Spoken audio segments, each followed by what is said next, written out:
السلام عليكم ورحمة الله وبركاته. ازيكم حبايبي؟ عاملين ايه؟ اتمنى دايما تكونوا بخير يا رب. ان شاء الله النهارده عامله معاكم طريقه كبد وقوانص بطريقه حلوه قوي وجميله جدا. ان شاء الله يا رب تعجبكم. ما تنسوش تشتركوا في القناه وتفعلوا الجرس عشان يوصلكوا كل جديد وتدوسوا لايك ونسمي بسم الله. ونخش كده على الكبده بتاعتنا. عندي هنا كبده فراخ جايبه كده يعني كميه 2 كيلو كده كبد فراخ على قوانص على قلوب. طبعا انا فصلت ال القوانص والقلب لوحده والكبده لوحدها. عندي دي كده القلب والقوانص طبعا مغسولين كويس جدا. وبعد كده حاطه هنا ميه بتغلي. هنحط هنا ايه ورقه لورا، وهنحط بهارات، وهنحط ملح وفلفل اسمر. وهنبتدي بقى نسلق القوانص والقلب.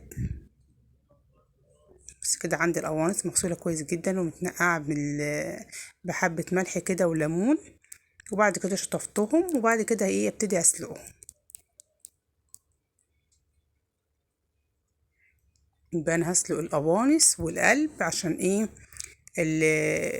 الكبده متاخدش سوا كتير، يعني على طول بتستوي. فانا لو حطيت القلب والقنصه مع الكبده مش هتستوي سوا الكبده يعني. فانا هديها ايه هسلقها الاول، وبعد كده هنشوف هنشتغل ازاي مع بعضينا هما الاتنين مع بعض يعني. كده خلاص هسيبها بقى تتسلق.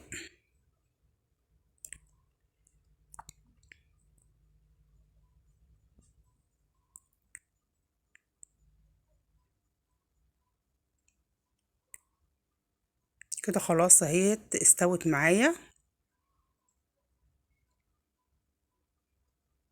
بسويها سوا كامل عادي جدا، وبعد كده بكمل برضو هي عشان بتبقى جامدة شوية يعني ما بتتهريش خالص.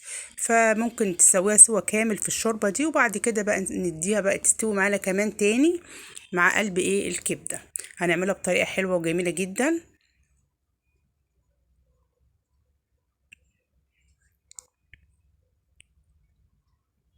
بس كده بخليها تبرد شوية، وبعد كده بقطعها بقى ايه قطع صغيرة. يعني ممكن القنص على 3 والقلب على 2. هي بالمنظر ده كده نبتدي بقى نقطعها لما تبرد.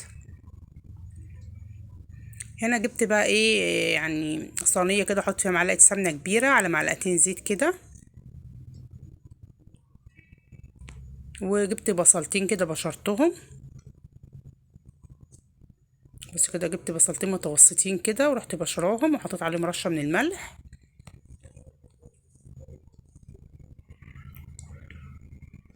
والكبد هي عندي قطعتها حتت صغيره مش صغيره قوي يعني. ممكن الكبده يعني الفصين الكبده قطعتهم على 4 قطع.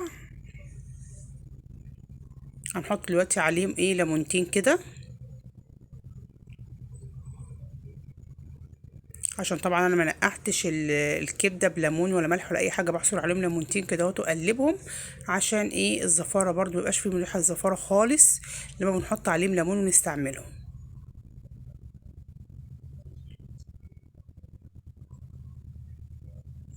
دول ليمونتين كده متوسطين. لو عندك ليمون كبير ممكن تحطي واحده كفايه.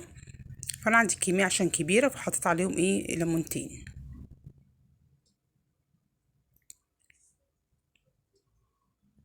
بس كده السمنه بتاعتي بتسخن مع الزيت. كده هنزل بقى بالبصل بتبله كده بس في السمنه. وبعد كده اضيف عليه بقى فلفل اخضر.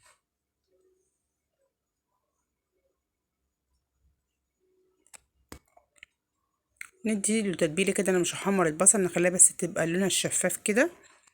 وتقلبتين كده مع السمنه، واروح نازله بايه ببصل بتاع دوت بالفلفل الرومي او الحراق حسب ما تحبوا. انا حطيت فلفل رومي حوالي قرنين فلفل رومي كده قطعتهم حتت صغيره جدا.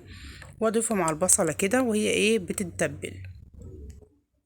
كده خلاص قطعت القوانص والقلوب.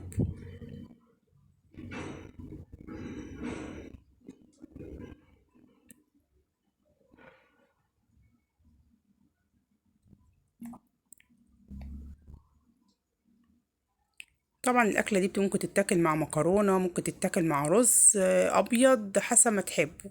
كده هنزل بقى ايه، انا دوبك تبلت البصله كده هنزل بالكبده دي تقليبه بسيطه جدا كده بس عشان ايه ما تتهريش مني. بس ايه يعني اطلع كده البصله فوق شويه بحيث البصله ما تحمرش معايا. وانزل الكبده كده ايه من تحت كده شويه، بس بالراحه جدا طبعا، ما اقعدش اقلب فيها كتير عشان ما تتهريش مني.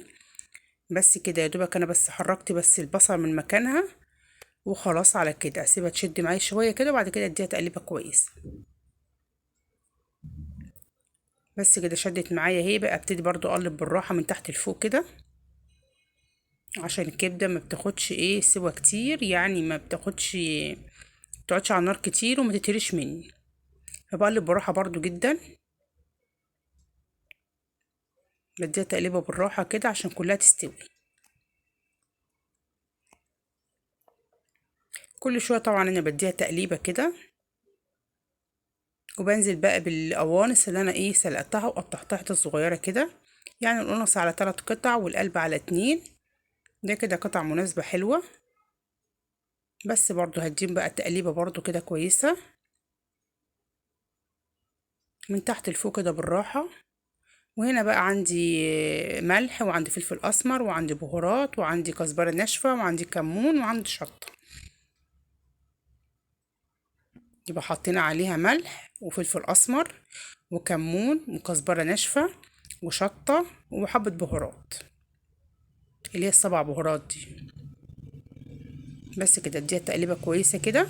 لو انا بقى عايزه فيها صوص، ممكن من الشوربه بتاعت القوانص احط زود لها مثلا ايه نص كوبايه صغيره.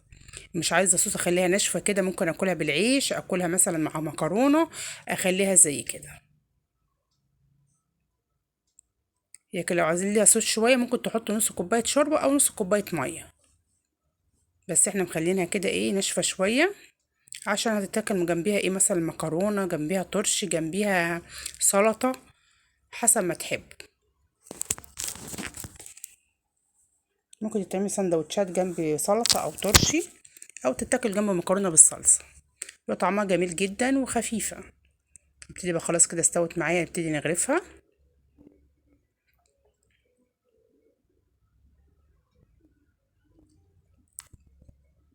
بصوا كده انا مش مفصص خالص. لكن انتوا لو عايزين فيها صوص شويه بتحطوا لها ايه شويه ميه او الشوربه بتاعت القوانص. فدي ناشفه عشان جنب المكرونه مثلا، او تعملوها سندوتشات كده بس وخلاص. بصوا بقى منظرها حلو قوي وطعمها جميل جدا بالبصل والفلفل الاخضر. بصوا اهيت، حاطين عليها حبه بقدونس كده من فوق، مع شويه سلطه وترشي سلطه بلدي بالبصل والترش بتاعنا، والعيش البلدي بقى كده لسه طازه. وبألف هنا وشفا، يا رب الطريقه تعجبكم. وما تنسوش تشتركوا في القناه وتفعلوا الجرس عشان يوصلكوا كل جديد، وتدوسوا لايك، وان شاء الله باذن الله اشوفكم في فيديو جديد. والسلام عليكم ورحمه الله وبركاته.